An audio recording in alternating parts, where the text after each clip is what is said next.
ist die Stromsparfunktion.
Einen wunderschönen Welcome back to the Parliament.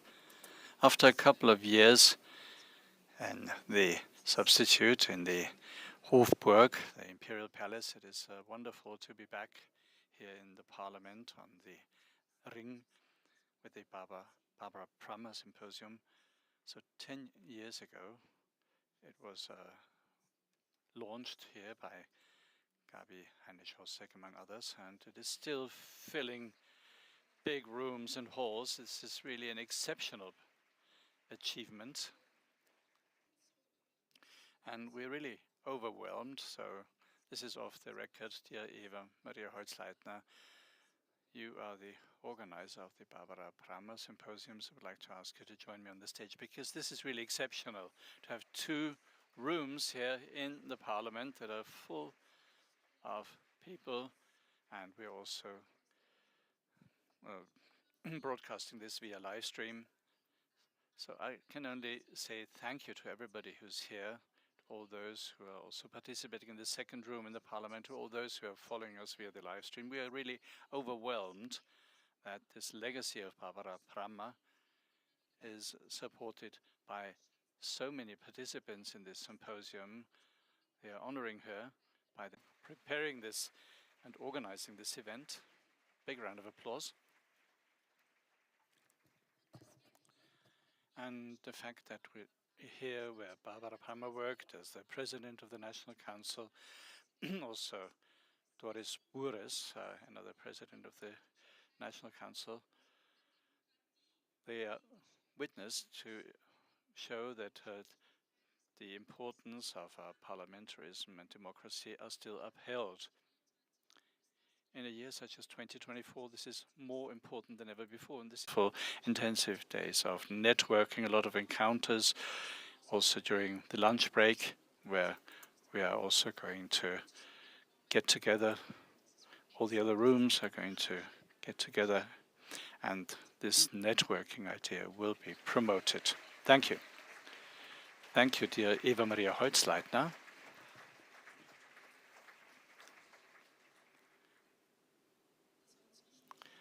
So it was important to us to ensure that on the occasion of this special jubilee, this anniversary, that we pause where this event is being held, even though we're only connected to them via a live stream. So I'd like to thank all those hundreds of people who are following this on their laptops or cell phone screens. We really appreciate this. This is a hall that is chock full. There's a second room that is chock full. So there's a lot of guests of honor here with us, and would like to ask you to welcome them.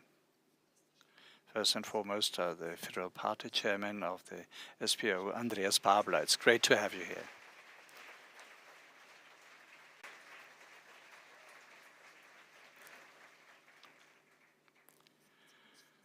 The chairwoman of the parliamentary group in the Federal Council and Austrian Trade Union Federation, Vice President and Austrian Trade Union Federation's Women's. Thank you.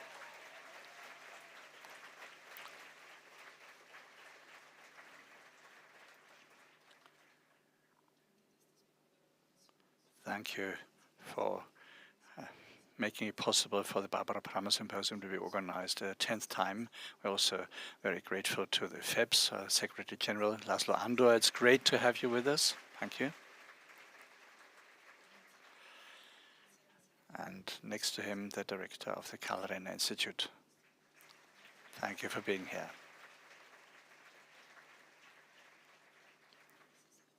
Others are with us, Klaus Seltenheim and Sandra Breiteneder. Thank you for being here.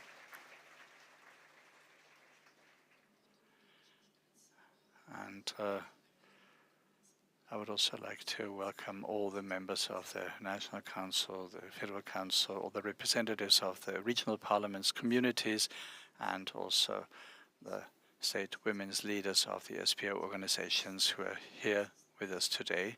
It is a great pleasure that there's such a strong backing from our society and from the political level. So it is great to have all of you here today. Sides of their research, especially in this year where democracy is on the test bench. Well, I'd like to ask for a big round of applause for Linda Erker and Aisha Dursun. Thank you for being here.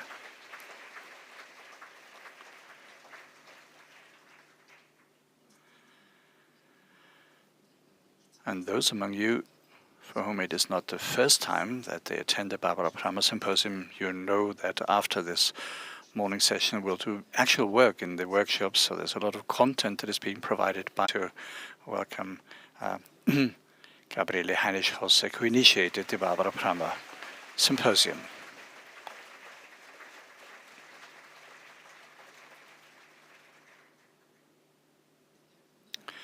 Andrea Brunner will be joining us this evening, and Barbara Rosenberg, of course, also one of the founders. So it is always wonderful to welcome family members when we commemorate Barbara-Prammer. Cordial welcome to the two sisters of Barbara-Prammer, Elisabeth and Sylvia Thaller. So it is great to have you here.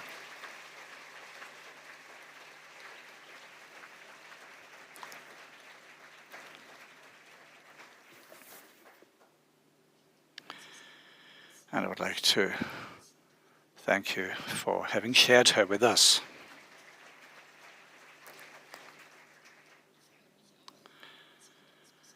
I'm very pleased to welcome two well-known faces here. The long-standing office manager of Barbara-Prammer, Helfried Kahl. It's great to have you here. And former managing director of the Upper Austrian Anneliese Zimmermann. There you are. Dear Anneliese, it's great that you've made it. I would like to also briefly keep you with a few organizational comments. The entire event will be recorded. We have to tell you that, and we hope that this is okay for you to make sure that everything that is being shared with you, all the political speeches that are held here, can be documented. For all those who are here, there will also be a book stand that I would like to, a book desk that I would like to refer to, and as I mentioned, we are going to meet all of those who are here in the Parliament during the lunch break, and then we'll meet in the workshops, and there will be a reception in the evening. I would like to close by thanking also the interpreters, also the sign language interpreters. We have German and English interpreters, so there will be a shorter panel here on the stage where I'm going to talk to a guest in English. So if you'd rather use a headset, don't hesitate. We have plenty of headsets. Not too many microphones, no, but you can get headsets. Right. The Federal Party chairman of the SPO, side by side with the women's organization, Andreas Babler.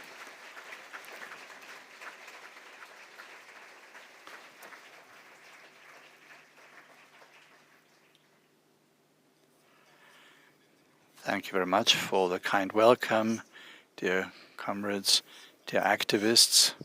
It is great that you're here. It is great that a couple of men are also here exceptionally, so welcome you cordially. This is a day of reflection and remember had fought for women's rights in this country, and now we are the organization and party that defends women's rights. And we are the organization which will in future want to expand, strengthen and secure women's rights, dear comrades. The historical dimension is also interesting because we've seen how quickly these various regulations that we fought for a long time are now questioned. So there's this other political parties who are sometimes very apt at hiding this, but social democracy is the only political force that actually is countering this.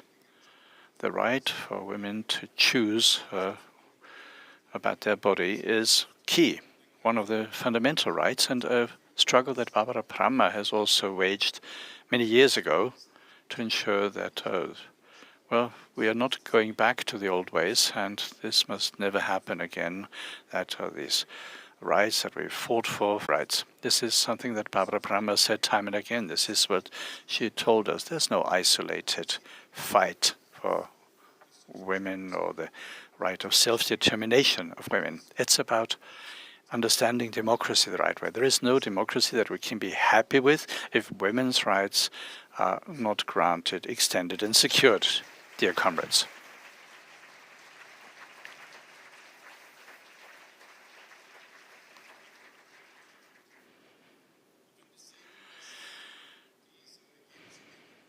If we are seeing the Women's Affairs who is idle, and often we get the impression that she doesn't even want to be called a Minister of Women's Affairs. She doesn't even want to be confronted with having to take responsibility for women.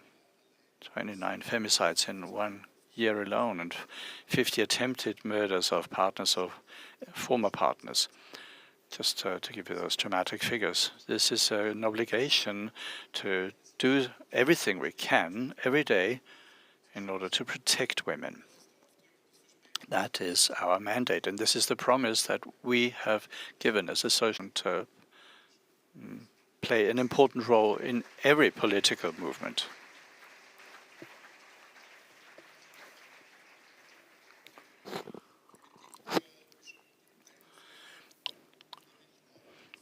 Politics will also be important when it comes to the question to what extent women can empower themselves to create the boundary conditions to change the circumstances, because often women cannot really empower themselves or enforce their rights. That pervades all strata of our society and of the economy and the image of women. If we don't question this image of women and these roles that are ascribed to women, Evie and myself have tackled this image in people's minds. If we can't really disrupt this, it will become difficult to come up with a different understanding, because this is a really important struggle. The role defines positions, and without really changing these role models, we will be weakened. This is why we need to do everything we can and embed this in all our discussions: fair pensions, shorter working hours, and this less. And this is why our demands put forward equal pay for equal work. This needs to be done and implemented finally. After all, one of the main demands of the social democratic organization in this country is that we need to move ahead in terms of that. It's important to disrupt these preconceived role models. We need more transparency in terms of wages to create the prerequisites for women to not automatically be the one wage this struggle. When we're talking about women's rights, democratic rights, and securing democracy, well, the next taboo is broken. The extreme right-wing parties have prepared this in their ready-made ideologies, but what we're seeing now is not just hatred of foreigners, xenophobia. It's not only playing people off against each other, the traditional derogatory stay at home. It's about democratic fundamental rights that are at risk. All those who don't have the same opinion, they are threatened not only to be expelled, but to actually be persecuted. Now, this links up with Barbara-Prammer's ideas. It was her who created this democracy workshop with a strong focus on this being a political project. We need an enlightened, well-educated society that recognizes the patterns between these radical ideologies. This is why it is so grateful we can be that young people come here, they get access to democracy, education, and many other things. And I would like to thank Barbara-Prammer for her initiatives. What we have available for an enlightened society and to counter these authoritarian fantasies are well-educated, also democratically educated young people for the future of our country. And this is why I would like to wish you a really strong day, a good day, a day where you share your passion with each other, where you're fully motivated and you leave from here knowing full well that social democracy and is firmly embedded in the fight for women's rights. I wish you a wonderful day. I should already be in Styria now, where comrade has is waiting for me to organize a tour with her there. And as a token of appreciation, I have managed to briefly join you here. So I have a nice, wonderful day of fighting for women's rights, characterized by solidarity. I wish you interesting presentations. I'd like to thank everybody who organized the event. It's a wonderful event. Thank you very much. Friendship.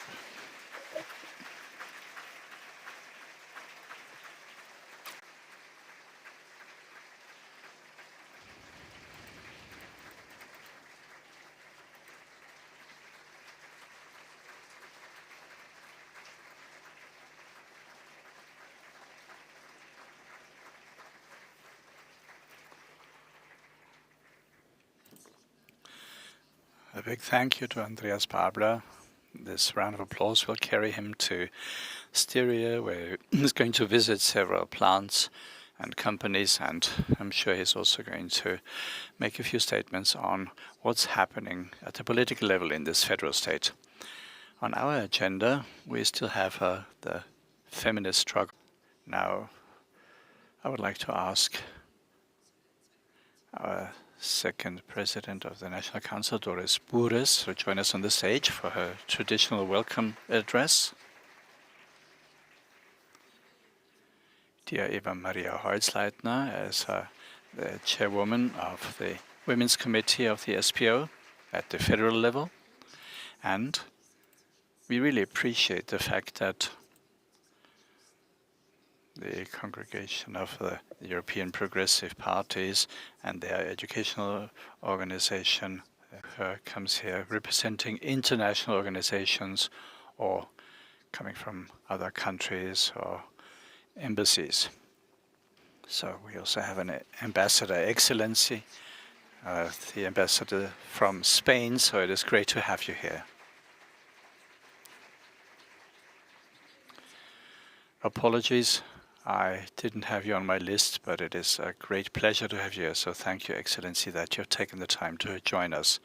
And now I'd like to welcome the Secretary General of the European organization. That Eva, I'd like to give you the microphone, and then you can maybe pass it on.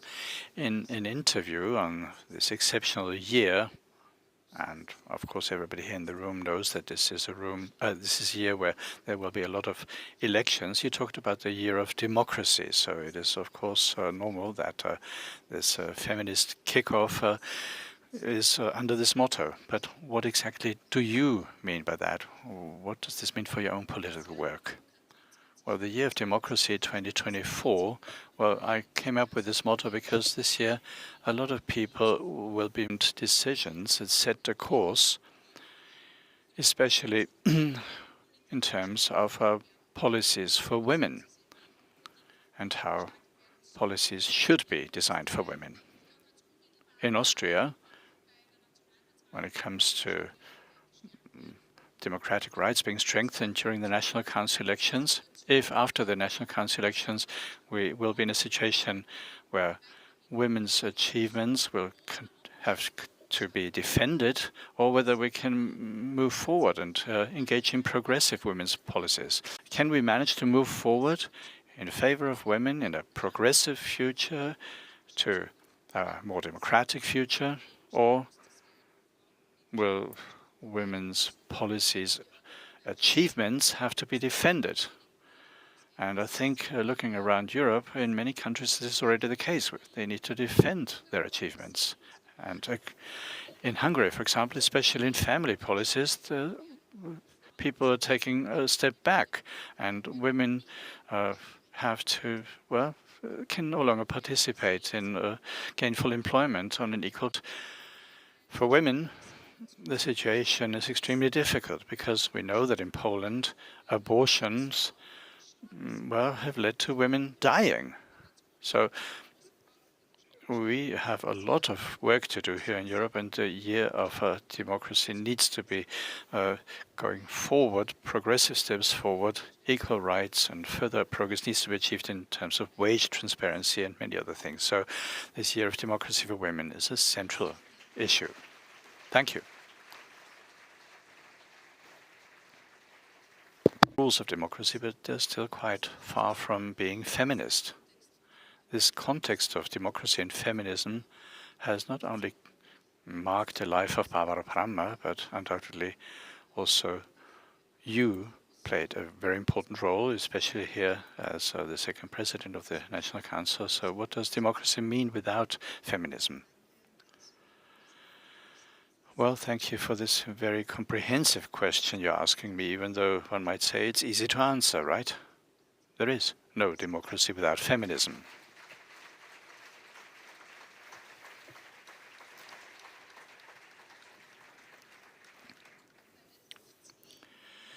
And in these hard struggles for equal rights, equality, and a strong feminist movement, well, sometimes you get the impression that you run out of breath. But anyway, we have to say that this gives me so much hope, confidence, and pleasure to be able to experience such an event as the one here. This is a chock-full room here. There's another room that is also full. So they might as well buckle up because we are here to stay.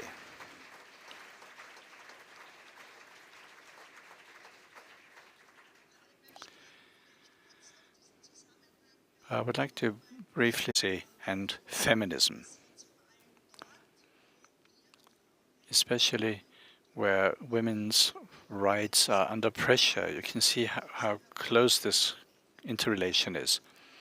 Globally, as Eva said, there is a development where the democratically organized societies are not getting more in number, but less. There are fewer of them. 1 out of 4 citizens on this planet live in a dictatorship. And based on our understanding of a liberal and highly developed democracy, it is less than 50. And we need to be watchful when there are developments that are directed against women's rights and thus against democratic systems. Let me give you 2 examples. One international example where you see the terrible developments in Iran and Afghanistan. Well, this is where it started. Women were excluded from education and from gainful employment. The most fundamental women's rights are trampled on. And this goes hand in glove with anti-democratic development. About their own body is questioned. There are questions of abortion. Well, there are debates like in the times before Johanna Donau, to put it this way. And that is the beginning of anti-democratic movements. And this is why, dear women, it is so important for us to be here and to show this connection between women's rights and democracy, between freedom, liberty, solidarity, human dignity, and this feeling of community and belonging. And a day like this can make a good contribution to this goal. Thank you very much, Doris Bures. And the international level is, of course, one thing. Question, what is the contribution of the progressive parties within the European Union towards democracy, towards feminism, towards all these issues that were already addressed by President Bures and by Eva Maria Holzleitner, such as member states of the European Union as Hungary and Poland. But what is the contribution to a democratic and feministic European Union, especially now in this year where we also will have elections? And the outcome will depend on mobilization. And I think what we have seen in the last cycle, which is now coming to close, that a lot of progress is possible for gender equality if we elect people, political forces, which represent these goals and can deliver when they are elected in high office. As you know, this was also the first cycle when the European Commission itself was led by a female politician. And the result of that was also that in this cycle promoted pay equality between men and women through transparency. And this work obviously will have to continue. A long cycle of legislation on gender equality on corporate boards also reached a conclusion in this period. And council recommendations were adopted, for example, to promote childcare and long-term care, which also helps women to reconcile better a private life and also professional careers. So these are also the achievements of the Socialist Commissioner Helen, who was filling a position which was first time established in the European Commission to have someone who is just designated to be responsible for equality. And I personally believe that with the Progressive Commission President, which could be Nicola Schmidt, there would be a better guarantee that such positions and such achievements are preserved also for the next cycle. Thank you, Laszlo.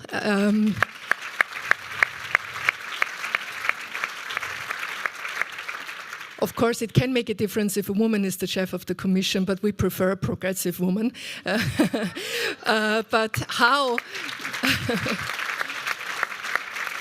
Just a small answer maybe on that second question. How important would you say is also the alliance between progressive politicians and, let's say, the labor unions, because it's about equal payment, unpaid care work. Would you say this is an alliance, this is really important to strengthen and progressive Europe? Yes, this is absolutely important. And I think it's statistically also proven that the higher share a labor market has with collective bargaining, that the unions can negotiate wages, the smaller the gender pay gap is. So this is very important, and that's why this famous EU directive on the minimum wage actually primarily promotes the collective bargaining, which in the European Union is an important issue because of the East-West gap. Colleagues have already referred to cases of Hungary and Poland, but one of the notorious in this period, and I think gender equality could also improve in the labor market, in the workplaces, and in the leading positions as well. Thank you very much, Laszlo Andor. Liebe Eva. Dear Eva Maria Holzleitner, this is the round where we've seen which allies we have for progressive, feminist, democratic policies. This is undoubtedly also civil society, also society as such. Helga Konrad has already said that this half and half doesn't work, this 50-50 doesn't work out. So maybe we could fill this slogan once again with life and say we're not going to give up on that. How important is this alliance with civil society and also the individual members of our society and the individual families and friends? Well, of course, this is a central topic because parties have political demands and content, but as somebody who's fighting on their own, it is much more, and working beyond one's own borders is key. One positive example had been this alliance of social partners. So the women are important, especially because it has been Renate Anderl from the Chamber of Labour, together with vice presidents such as Corinna Schumann, but also the allies of the Chamber of Economic Affairs, the Chamber of Labour, and the Chamber of Agriculture. So we created a broad-based alliance because we need a fundamental thrust in elementary schools. So in order to promote this topic. And I think this is one very positive example because, in fact, there's hardly any party that considers that child education and childcare is not an important issue. So this is a positive example of how these alliances can be forged. And these alliances are also needed, especially in 2024 and beyond. What I liked was an event that was organized at the end of last year on the subject of feminist foreign policy, also organized by Doris Bures, our president of the National Council. And it turned out are involved in peace negotiations on an equal footing, then the likeliness of sustainable peace becomes bigger. Women make a difference.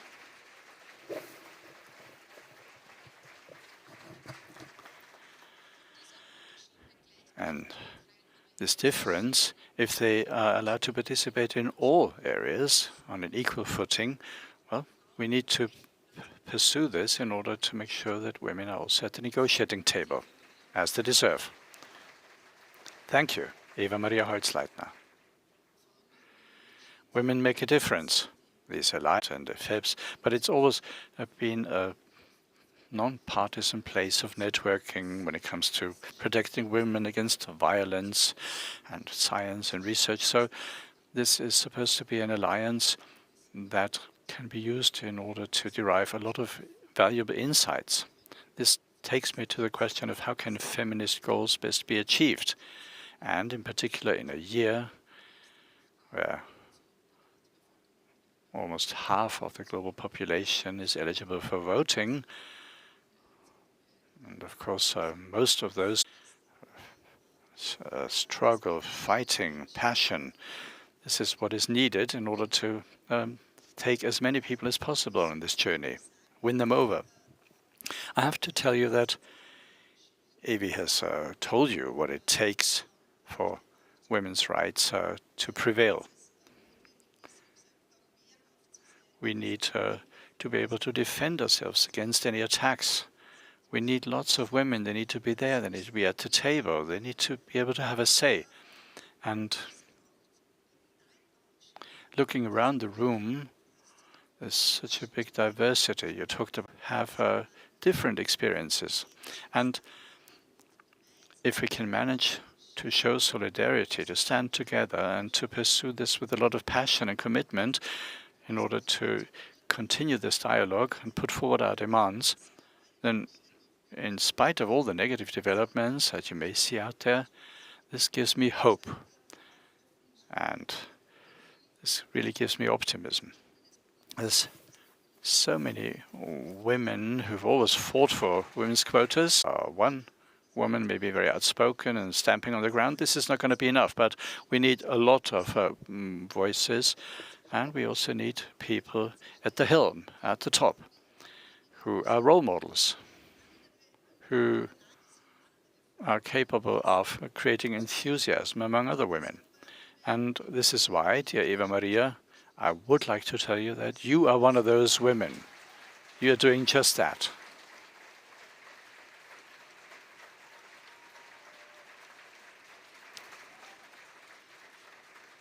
Just like your predecessors, you are keeping up the tradition of women's organizations, even the pioneers of women's organizations.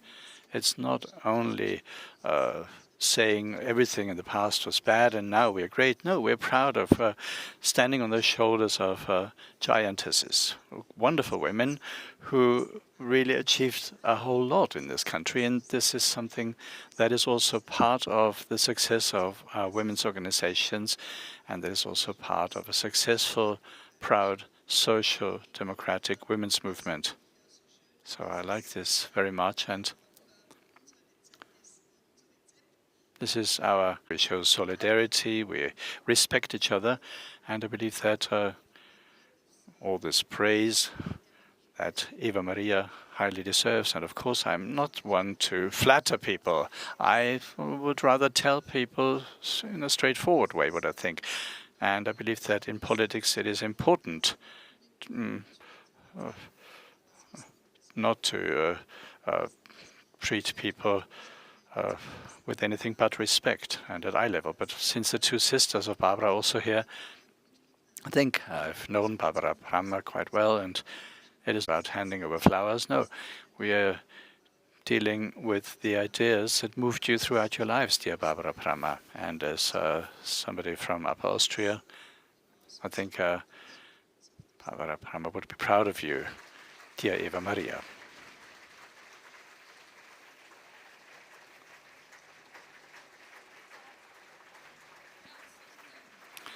Thank you very much.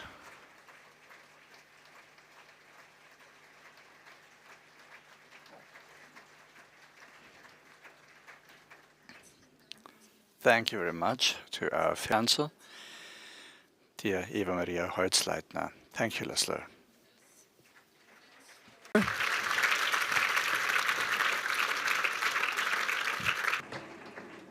Laszlo, not only for contributing, but also for assisting in planning this forum and also making it possible. We appreciate that highly.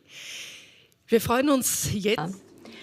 Now we are very happy with a little delay, for which I apologize, but this is a very special anniversary. It's the 10th anniversary of the Barbara-Prammer-Symposium. And it's the first one that is held in Parliament in two halls that are packed to the rafters, which of course requires a lot of organizational and technical effort. I think we've done a good job, and we're very happy that you are connected to us via live stream. We are going to continue with two keynote speeches. First of all, we are going to hear a keynote by Linda Erke. She is a historian at the Institute of Contemporary History in Vienna, where she's also doing research. She will talk about the topic of history that is made, about the agency and achievements of women in the Professor Erke, you have the floor.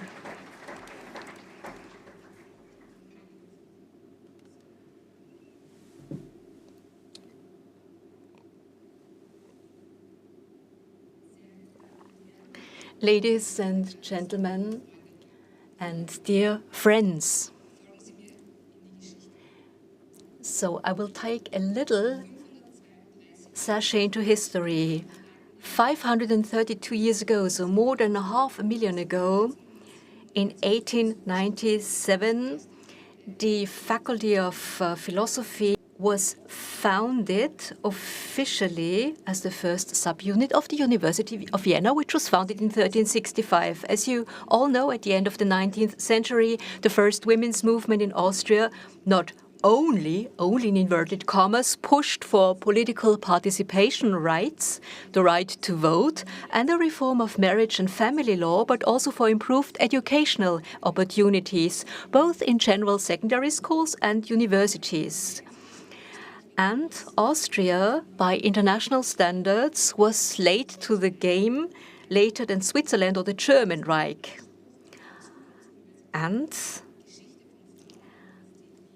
I would like to talk about the history of the access to women to tell you a story of continuous struggle, long-term achievements, but also of short-term defeats. I'm doing this in order to make the historical agency, the possibilities for action, and especially the success of women in the interwar period visible. It should become clear in this process how important staying power is and how important it is to explore some achievements in retrospect, because sometimes only then we can see their importance. But let's start again with what happened 127 years ago, in 1897, that is. After intense efforts, and it is always very, very important to mention that by the Vienna Association for Extended Women and others, young women finally received the 3 female students then took their first permitted steps as university students at the University of Vienna. The ratio of female to male students at the time was 1 to 183. An insertion today, depending on a discipline, so we can generally speak of equality. The exceptions at the top and at the bottom, I think you're all familiar with it. Currently, women make up almost 2/3 of both graduates and students in generally, but the proportion of women in the STEM field. Gabriele Posanna von Ehrenthal was the first woman to receive a doctorate in medicine from the University of Vienna, having previously completed her medical studies in Switzerland and tried everything up to a petition to the emperor to have her degree nostrified and open a medical practice in Austria. This was followed in 1900 by the opening of the Faculty of Medicine. At this time, in 1905, the Romance philologist Elise Richter, who gave her name to our current event room, was the first woman to qualify as a professor at the University of Vienna to obtain her teaching by counter-demonstrations by clerical and nationalist students. The protest was not only against the appointment of a woman as an unpaid private lecturer at the University of Vienna, but also against Elise Richter as a woman of Jewish origin. However, it must be made clear here, Richter had not been a member of the Jewish community since 1897 and was baptized in 1911, so it was not about her. Elise Richter also stood up for her female colleagues. In 1922, she founded the association. In 1943, she died in the Terezin concentration camp after the National Socialists deported her there together with her sister Helene Richter. So much for Elise Richter. But let's go back in history. Shortly after the First World War, further barriers to access to university were removed. Women were gradually admitted to technical and veterinary fields of studies, but also to the University of Natural Resources with the introduction of constitutional studies in 1919. Women were finally given access to doctoral studies at law faculties in 1918-19, the year universal suffrage in the newly proclaimed Republic of Austria, with the exception of sex workers. So the ban on women gaining a doctorate at a faculty law was lifted. This was very significant as the degree not only enabled access to the legal professions, but was also a prerequisite for almost all higher state civil servant positions. Somewhat later, the Faculty of Protestant Theology allowed women to enter in 1928 for the sake of completeness. Also, the Faculty of Catholic Theology did not admit women until 1945-46. In the years after the First World War, some women did make a scientific career. However, it took almost 60 years before a woman did a full professorship for the first time in 1956. Now the question remains as to why it took so long for women to achieve a paid professorship in Austria. Well, the fact that it took so long in Austria was partly to do with the fact that the university was still an institution dominated by conservative-minded men for much of the 20th century, and from 1920, Austria had a Christian social government and a Catholic conservative dominated Ministry of Education, with the exception of the Nazi dictatorship. And those responsible in the ministry were very, very critical, and they made the final decisions on both admissions and to whom the ministry normally adhered. So we've come quite far in the First Republic. So the first generation of women at universities was regarded as an exception. The university space had been conquered by them, or to put it more truthfully, they had got a foot in the door. In the Vienna of populist mayor Karl Lueger, the universities tended to be liberal and progressive after 1918. It was in der Erka. Thank you also for this wonderful historical context that you provided us with, and also the background that undoubtedly who has been a very important political leader and personality. And thank you for embedding it into what authoritarian and fascist systems can do to women in the context of access and representation in education, science, and research. So I believe that this takes us back to what also has been said at the political level, namely that when feminism and democracy are to go hand in glove, then this is only possible by having equal access to education, equal access to societal participation. And this needs to be renegotiated every day. Now, from the historical perspective, we will now move on to a political science perspective. The second keynote speaker, University Assistant Professor Dr. Ayşe Dursun, she did and is still doing research at the Institute of Political Science at the University of Vienna on feminist theory, equality, policies, intersectionality, social reproduction and care, women's movements and migration. Her keynote has the title Women's Solidarity 2024, Democracy Policy Considerations. Ayşe Dursun, the floor is yours.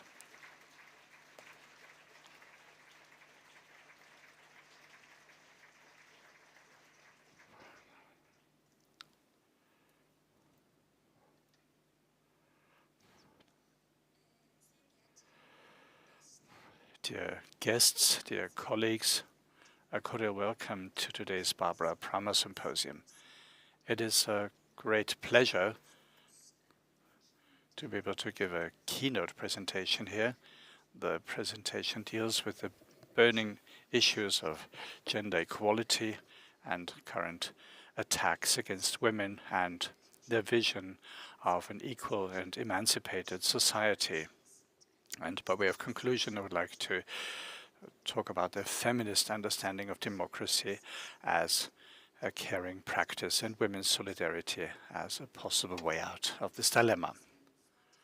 This presentation will be started with a simple observation or maybe some insights. In 2024, this has not lost in validity or political relevance. We are living in a patriarchy. What this means in concrete terms that the specific societal order we are living in is putting women at a structural disadvantage. This affects, for example, housework, childcare, and also looking after elderly family members. All these long-term care tasks are assumed by women. And also in the labor market, where women work primarily in low-paid jobs. And women are often underrepresented in various spheres of life. These examples point towards a characteristic and structural fact of patriarchal societies, such as ours, namely a gender-specific division of labor. The spatial and symbolic differentiation between the private and the public sphere is still a frame of reference to determine what tasks should be accomplished by which gender. Reproduction work, so reproductive work, that is to say, preserving human life on this planet, cooking, washing, looking after old, young, and people with disability. This is clearly assigned to the privacy, the private sphere of household and family, where it is normally handled as unpaid work by mothers, spouses, and daughters. Moving reproductive work into family as a patriarchal structural feature can also be found in this country. In the typology of the welfare state, Austria is considered as a conservative welfare state, where reproductive and care work is seen as a private, family-based concern. And the state can come in addition to the family, if needed. So the main care work is done by families and traditionally by women, as the recently published time management study of the Austrian Statistical Office demonstrates. A study from 2017 that was based on a random sample of 1,500 recipients of nursing care allowance. 95% were female and 41% were male. So this doesn't seem to be very gender specific. But there is a gender specific pattern that can be ascertained when we take a look at who is looking after these individuals, who's giving them care. 73% women and 27% men were the caregivers. Most caregivers were children, partners, spouses, and parents. So care work was a family affair. But it is also increasingly delegated to migrant workers that play an important role when it comes to closing these long-term care gaps, especially for long-term care for the elderly. 80% of people in need of care in Austria are cared for by relatives at home. Professional nursing staff alone would be unaffordable for the state. This is what the official website of the federal government states. The aforementioned study also demonstrates that family caregivers are providing round-the-clock nursing care. And if there is a diagnosis of dementia, allowances are paid. 92% of the round-the-clock nurses are female, and 98% of them are migrants, coming primarily from Eastern and Central Europe. And this makes it clear that the patriarchy is delegating the hardest work to the weakest members of society. This gender-specific division of labor is also at the same time class-specific and also race and ethno-specific, remains a main pillar of patriarchy. To overcome this, we need to redistribute reproductive work. This is indispensable. Overcoming the patriarchy. Well, this takes me to my second feminist insight. The patriarchy we're living in is incomplete and imperfect. This is where the roles and responsibilities of the genders are constantly fought over and negotiated. This imperfection and incompleteness of the patriarchy is shown by collective political fights of women. Such an enduring struggle affects feminist attempts to see reproductive work as a tough and valuable but devalued work. And thus, society is produced and can exist. In its critical theory and practice, feminists often show that in capitalism, reproductive work is seen as unproductive work, which supposedly does not create any value added. And they argue against it, but it is only through reproductive work that the most important merchandise in capitalism, namely workers, can be produced.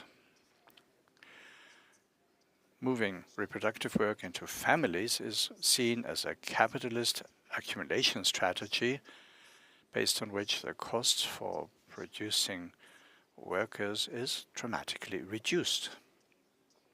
In the context of missing institutional care infrastructure, this means that women are not participating so much in the labor market, and gainful employment is often interrupted for longer periods of time, which results in a lower income and lower retirement benefits, and as a consequence they cannot leave any violent partners, and often they're poor in old age. Thanks to their political struggles, women in the past 100 or 50 years have managed to point this out to the general public and to create an impetus to fight against this at the government level by equality policies at the government level in order to address the situation. For an equal participation of women in our society, we need to continue to expand public care infrastructure, especially for childcare is essential. In this area, there is a preliminary societal consensus. If you take a look at the childcare statistics, the 3 to 5 year olds here in childcare institutions to 95%, and 70% of nursery schools are sponsored by the federal government, the regions, or the communities. The 0 to 2 year age group, well, there's only 30% in childcare facilities, but it remains to be expected that Austria will continue to invest in childcare infrastructure in light of the standards of the EU Council, which provides for a ratio of 45% of childcare facilities until 2030. Like all feminist achievements, the process of care worker is still fought over. This takes me to my third feminist insight. Feminism and its political visions are currently attacked by right-wing populist and anti-feminist players. These attacks go through a discourse and a narrative where feminists and their requirements and demands for equality and emancipation are seen as a danger for society. Thus, feminism leads to effeminate men, to masculine women, and to early sexualization of children. And this means that society will be a chaotic bundle of sexless people. Now, to get out of this gender madness, as they call it, the re-traditionalization of gender roles is suggested, where women are clearly assigned the role of mothers, and institutional childcare is seen as externalization of children.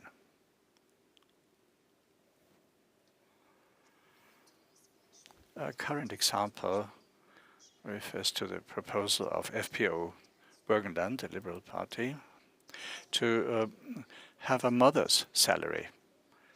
So that is to pay it out to parents in the Burgenland with Austrian citizenship who look after their children at home until they go to nursery school, which is obligatory.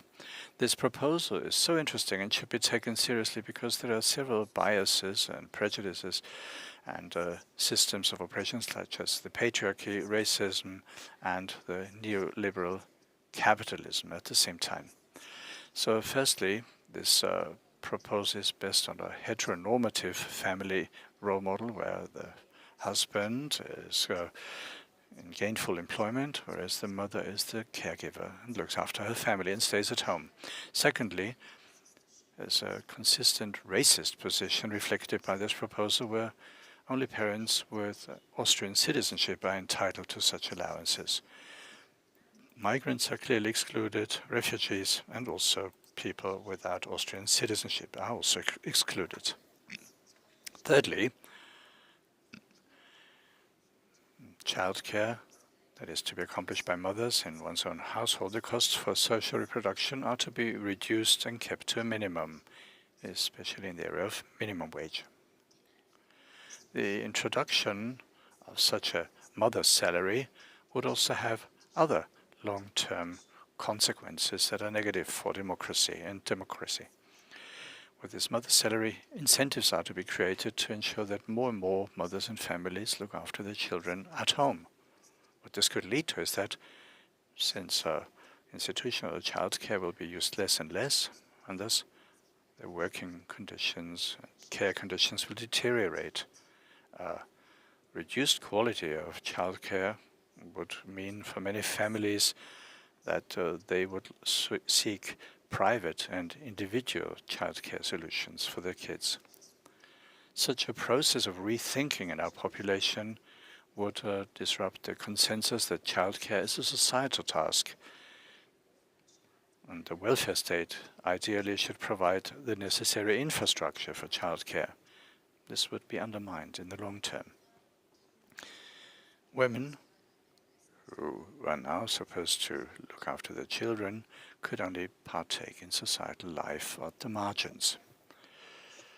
The dismantling of public childcare is not the only risk that we are seeing. There's another risk which consists in the racist reinterpretation. Let me start with childcare. An increasing societal acceptance is also enjoyed by assimilation approaches, where public childcare is seen as an important integration measure. The focus should be primarily on learning the German language and the early mediation of Austrian values, under inverted commas, to children with a migration background. In the past, they were even in favor of a second mandatory year of nursery school. So what's important is in which way the existing policies can be reinterpreted in terms of equality and with which motivation these are to be spread and extended.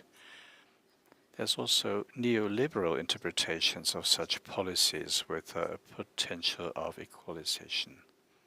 These are highly problematic. In terms of childcare, what we can say is that often this is seen as a government investment into the human capital, which will lead to economic growth and promote competition. This hegemonial interpretation is based on a neoliberal image of man,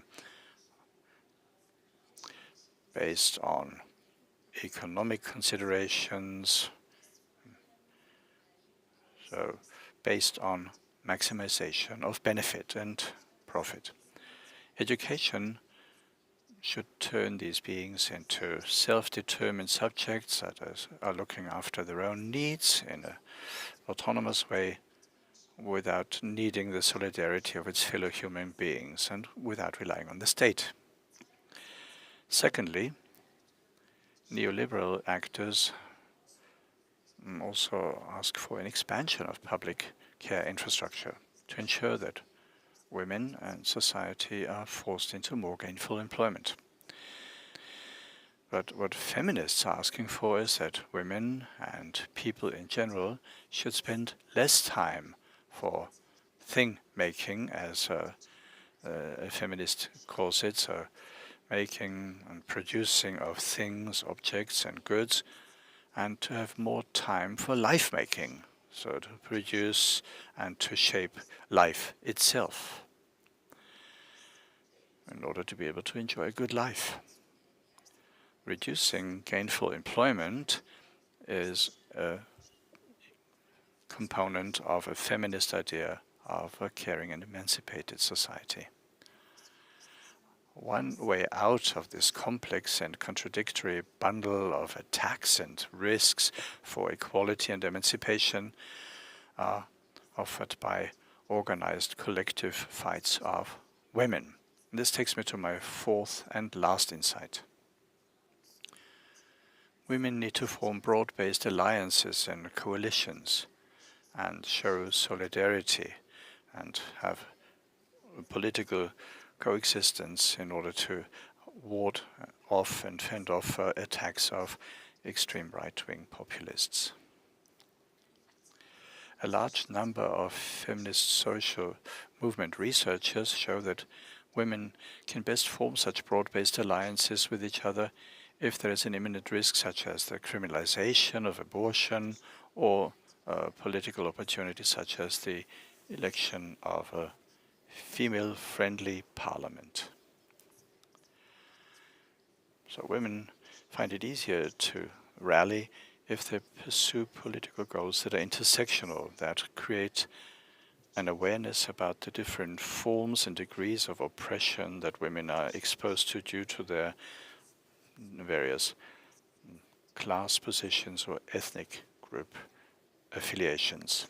In my own research as to forming of women's alliances in Turkey, I found that armed conflicts and wars and the accompanying masculinist points of view, such as nationalism and militarism, have a negative impact on forming such a solidarity-based organizations among women. Women's policies are pushed to the background. There's more nationalism and militarism. That is to say, societal priorities are shifting, and thus societal resources are possibly used differently. Move away from caring institutions for people in need of care, and they're invested more in the police, the military, or security services. Societal polarization that often happens in such a context may have a negative impact on the forming of such women's policy movements and broad-based social and societal alliances. In Austria, as far as I know, there's a certain political process that constitutes a comparable obstacle to the development of societal solidarity and is threatening to undermine it in the long term. This process is called securitization, and this means that societal concerns are now interpreted as a question of public order and national security. This process of securitization can be seen in politics and also in migration. These societal phenomena are seen as security political risks, and they are thus combated. But it would be naive to believe that this securitization only refers to one specific or special area of politics, namely migration and refugees. We can assume that there's a political spillover where this idea of security is slowly pervading all walks of society. As far as a coexistence in solidarity is concerned, we require a feminist understanding of security. This is a widely accepted idea of security, so this repressive idea of security is now opposed by this. So security is seen as a collective or societal trust that care and solidarity will be granted to all members of society. And such a non-repressive and care-giving understanding of security, we need to, first of all, develop a different image of man that we have as a society. People are vulnerable and interdependent, and we need care and solidarity of our fellow human beings in order to be able to live and die in dignity. It is this human vulnerability and the interpersonal interdependence that is the basis of our political struggles for a corresponding social order. Our democracy that is currently attacked by right-wing populists can be redesigned along these new feminist ideals. Traditional theories are based on an autonomous subject that is independent of other people and is self-sufficient. This distorted image of man is opposed by human vulnerability and dependence by feminists. So feminist John Tronto, for example, wrote that autonomy is not a natural human condition, but the vision and the goal of a caring democracy. It is these feminist ideas on human vulnerability, on security as a societal trust to be cared for and looked after at any time, and democracy as a caring practice in order to achieve equality and emancipation can be considered as a basis for forming broad-based societal alliances. Women, feminists, and the long history of producing maybe not painless, but indispensable alliances and solidarity can be seen as a political guideline for progressive political forces, which, together with women, can ensure that these political shifts in interpersonal and institutional carelessness can be combated and fought against. Thank you.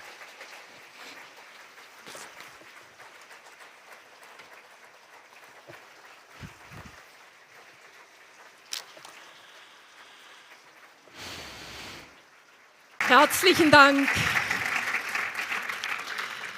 Aisha Dursun, danke vielmals. Thank you very much, Aisha Dursun. Thank you for this political science study and talking about the importance of alliances. These alliances are really important for progressive societal policies based on feminism. Thank you very much. And at this point, I would like to say thank you.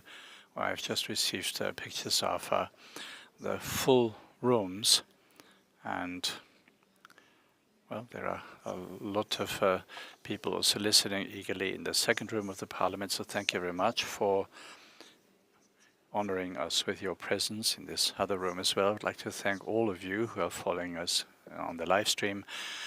I think it is great that the organizers have managed to ensure that the Austrian Broadcasting Authority is also broadcasting this live. So thank you very much. This is a special token of appreciation for the former President of the National Council, Barbara-Prammer.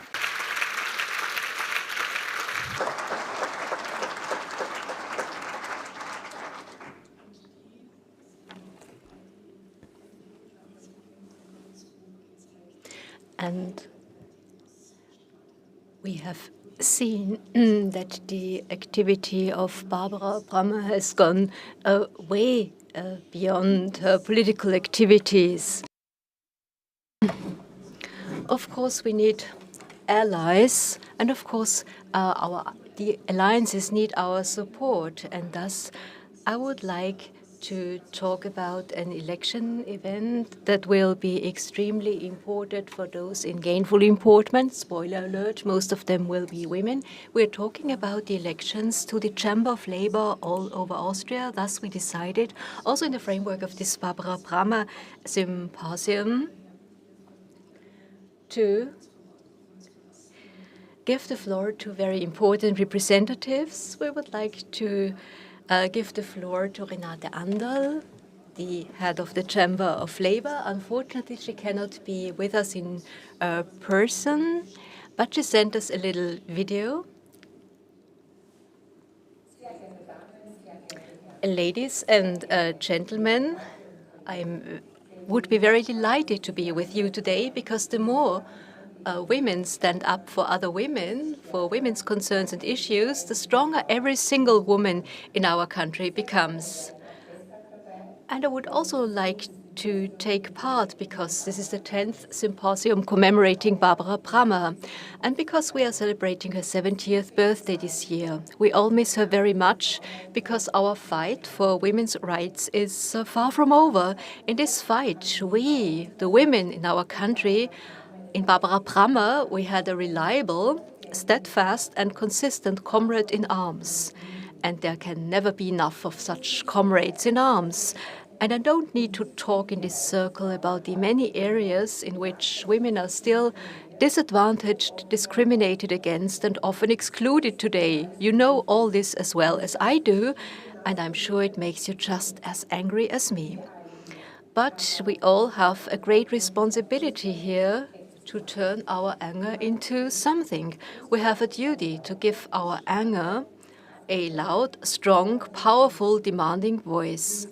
We have to demand what is ours and not ask for it.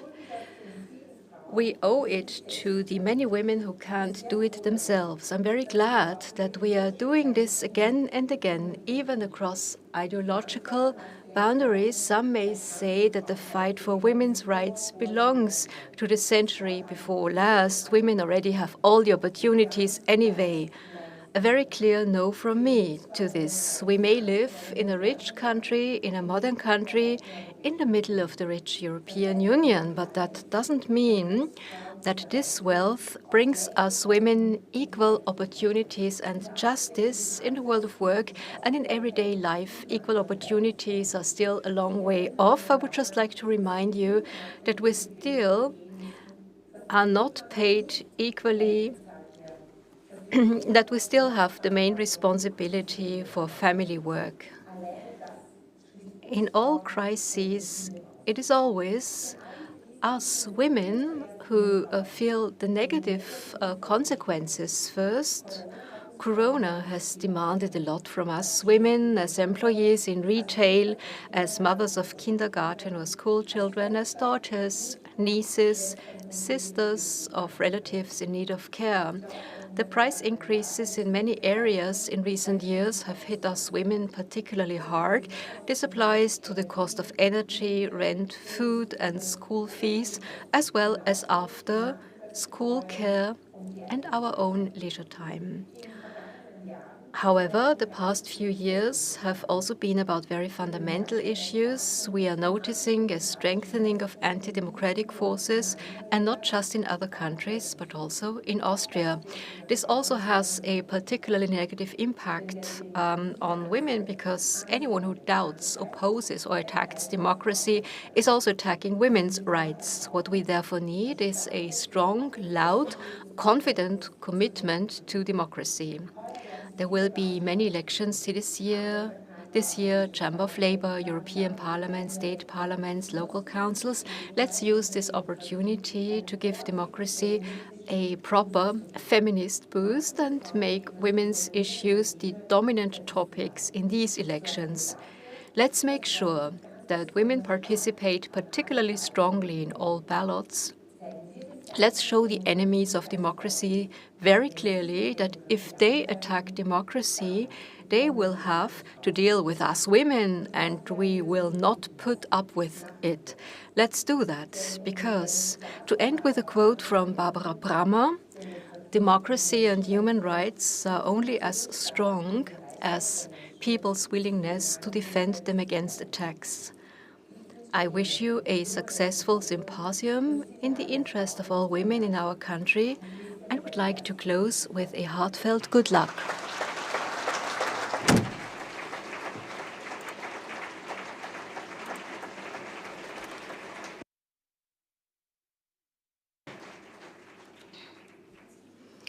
Thank you so much to Renate Anderl, and thank you so much for this very combative appeal to us women, defenders of democracy, not to let up, and to be demanding, using our voice in order to achieve participation in society, and to do it in a form that is visible at the helm of organizations. And thus I would like to introduce the Vice President of the European Parliament. Please give it up for Evelyn Regner, the Vice President of the European Parliament.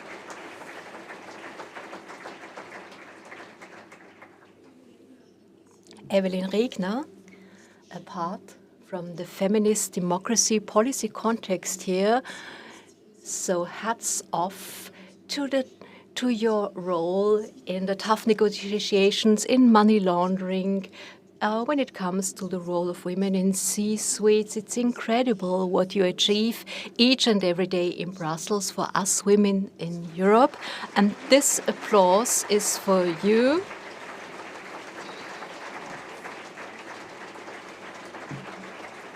Thank you.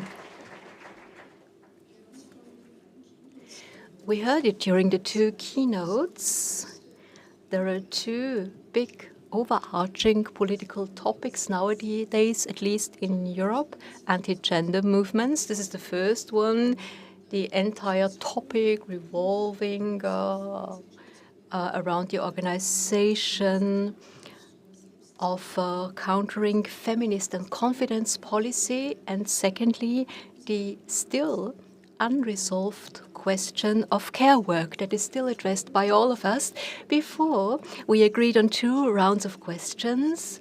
Thank you very much for your readiness to answer these questions. I think later on during the workshops, we will really have to get time to get to the heart of the matter. So what is your take on these 2 topics that are very important without any doubt during election campaigns all over Europe, and what would be your appeal to women in Austria and in Europe? Thank you very much. I would also like to thank the two keynote speakers. Taking a look at history in a scientific way, this should sharpen our gaze. When it comes to tackling challenges, the year 2024 could be a celebration of democracy. We stand here confronted with enemies of democracies, riding roughshod over women's rights. And with all the elections, I think we can turn this into a very successful event when it comes to claiming our views in opposition to the enemies of democracy. And this is my first appeal and an excellent opportunity. And this has to do with radical solidarity. Radical solidarity with feminists, women and men alike. And especially Barbara-Prammer is not only a symbol of this, but especially working for a democracy in action, for the democracy workshop. She has shown quite clearly that these two things go hand in glove. Social partnership, social partners, women and men alike. This in itself is the overarching aspect here, living natural solidarity when it is about taking respective measures, improving care work, strengthening individual women's rights, and also strengthening the welfare state. So it's very important that especially female social partners are on board. So it's very important to concentrate on conventional partnerships and to also team up with the LGBTQ movement. And if we really open our eyes, we see so many partners, and it's only logical that we stick together. I can only invite you and call upon to celebrate this year and to be very open-minded and to allay the fears that are fomented by the enemies of feminism, the anti-democracy movement. We also have to fight it. And it's very important that we work together internationally at the European level. Evi Holzleitner said it so wonderfully in her introductory statement. We direct our gaze to Poland, where those who are fraught with great personal risk have taken to the streets in order to fight for the right to abortion, fighting for women's rights. So it's very important that we take them on board with their perseverance, with their courage. They can contribute to overthrow a horrible system. This should give us courage. And what should also give us courage is the following. If I talk about Iran, for example, and if we see what these fantastic, great women have achieved, and also their comrades in arms, their male comrades in arms, so this can only give us a boost to go into the future with courage and to see this election year as a year rife with opportunities. Just one example from care work. At a European level, we have achieved quite a lot. So Austria is lagging behind, absolutely. We have seen that we need a lot more childcare places. We have agreed this at the European level. So at the European level, we have achieved a lot. We have agreed on many excellent things, and what is lacking now is implementation. And this is why it is also so important to stick together much more at the European level. This would be my appeal to you, because I think in the afternoon we will have lots of opportunities to hear your inputs, taking a look around here, because I know that a lot of knowledge and know-how is assembled here in this room. Thank you so much, Evelyn Regner. And it is also possible to vote for this woman during the elections to the European Parliament. Thank you very much, Evelyn Regner, for pointing to the fact that feminist policy, according to the workers' song, if we fight, we also fight for men, also, of course, goes hand in glove with feminist men. And thus I'm very happy that we have two young feminist men here, the chairman of the young generation. And he's one of them. And they have been standing here at the back, so they haven't taken any seats from us. Dear Mr. Stich, dear Mr. Kögel, we need you. We women need you. And I know that you are feminist comrades in arms, and it's very good that you represent a young generation of men. Thank you very much for supporting this Barbara-Prammer-Symposium and for leaving the seats to us women. Now, we come to the part of the Barbara-Prammer-Symposium during which we want to bid our farewell to all those who have joined us via live stream. Now, we are going to continue work in the working groups. Thank you very much to all those of you who hopefully have seen and felt the spirit and the importance of the Barbara-Prammer-Symposium and who have felt the spirit and importance of democracy, of feminist democracy. Thank you very much for your interest. Now we'll have a lunch break here in the Parliament, where there will be a short lunch in the portico. Many employees will take care of you. We will not lose you, don't worry. And from the portico, all the ways will directly lead you to the rooms where the workshops will be held. And I hope that you have already registered for the respective working groups at the check-in. If there should be an imbalance, or maybe there will be a hall that doesn't offer an opportunity for receiving you, well, I think all the topics that are offered today are extremely important. It's about the economy, participation, it's about the labor market, it's about art, culture, and the big topic of AI. Dear Hilde Havlicek, as a former Minister of Culture and Science Minister, this might be highly interesting for you. After the workshop, there will be a summary about 3 p.m. I was told that maybe you can take lunch or maybe a cup of coffee to the rooms.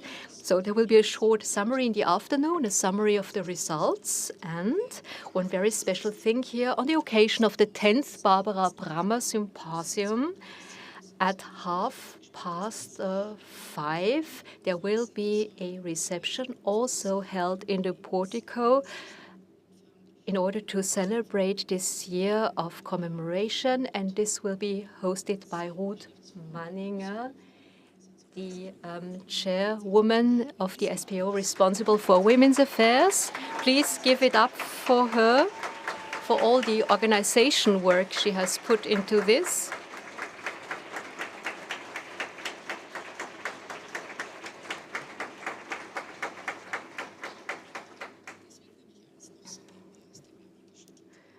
So this is something that she just does on the side. This is not something that is done by an agency, but this is something that is done by her, and she has really put her heart and soul into this. I would like to bid my farewell. I would like to thank all the organizers of the Barbara-Prammer-Symposium. Barbara Prammer, we miss her so much, and at the same time, she truly has ignited a spark, and if she would be here today, she would be extremely happy, and she would maybe show what we miss most about her, her personal positive spirit and her smile. Very personal thank you. So please stay loyal to the Barbara-Prammer-Symposium, and I wish you a lot of fruitful work during the workshops in the afternoon.